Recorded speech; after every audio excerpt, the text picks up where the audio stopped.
দর্শক, দক্ষিণ ভারতের রাজনীতিতে নতুন করে আলোচনার কেন্দ্রবিন্দুতে উঠে এসেছেন তামিল সিনেমার জনপ্রিয় অভিনেতা থালাপতি বিজয়। দীর্ঘদিন ধরেই তার রাজনৈতিক আগমন নিয়ে জল্পনা চলছিল। তবে সাম্প্রতিক সময়ের বিভিন্ন রাজনৈতিক কার্যক্রম, দল গঠন এবং জনসমর্থনের কারণে এখন বড় প্রশ্ন উঠেছে, তামিলনাড়ুর ভবিষ্যৎ মুখ্যমন্ত্রী হওয়ার দৌড়ে কি সত্যিই এগিয়ে আছেন বিজয়। সম্প্রতি বিজয় আনুষ্ঠানিকভাবে তার রাজনৈতিক দল তামিচাগা ভেত্রি কাজাগাম বা টিভিকে এক কার্যক্রম শুরু করেছেন। এর মাধ্যমে তিনি পরিষ্কার বার্তা দিয়েছেন যে তিনি শুধু সিনেমার জনপ্রিয় নায়ক হিসেবেই নয়, বরং বাস্তব রাজনীতিতেও বড় ভূমিকা রাখতে চান।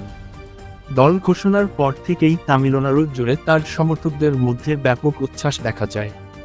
বিভিন্ন জেলায় বিজয়ের পোস্টার, মিছিল এবং রাজনৈতিক সভা সামাজিক যোগাযোগ মাধ্যমে ভাইরাল হতে শুরু করে। বিশ্লেষকরা বলছেন, তামিল রাজনীতিতে দীর্ঘদিন ধরে ডিএমকে এবং এআইএডিএমকের আধিপত্য থাকলেও নতুন প্রজন্মের ভোটারদের একটি বড় অংশ পরিবর্তন চায়। আর সেই জায়গাতেই শক্ত অবস্থান তৈরি করার চেষ্টা করছেন থালাপতি বিজয়।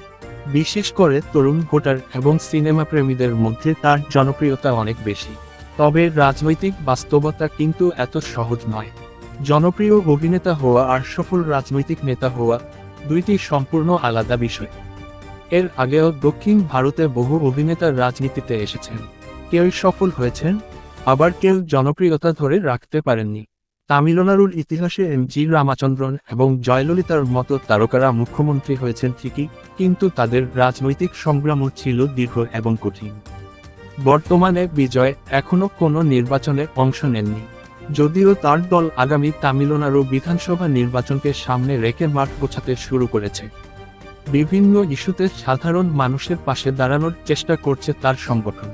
শিক্ষার্থী সহায়তা, বন্যা পরিস্থিতি এবং সামাজিক কর্মকাণ্ডে অংশ নেওয়ার মাধ্যমে ধীরে ধীরে রাজনৈতিক গ্রহণযোগ্যতা বাড়ানোর কৌশল নিয়েছেন তিনি।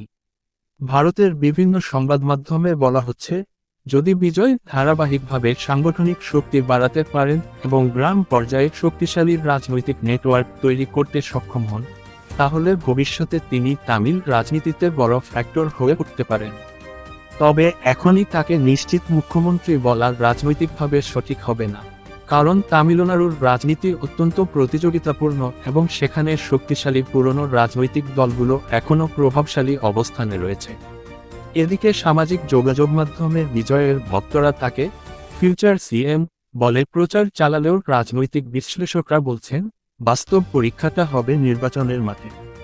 জনগণের ভোটই ঠিক করবে তিনি শুধু সুপারস্টার থাকবেন নাকি সত্যিই রাজনৈতিক সুপারস্টারে পরিণত হবেন।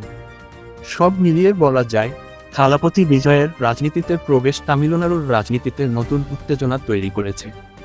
এখন পুরো ভারতের নজর আগামী নির্বাচনের দিকে। বিজয়ের জনপ্রিয়তা কি ভোটে রূপ নেবে, নাকি এটি শুধুই ভক্তদের আবেগ, সেই উত্তর মিলবে সময়ের সাথেই। দর্শক, এ বিষয়ে আপনার মতামত কি?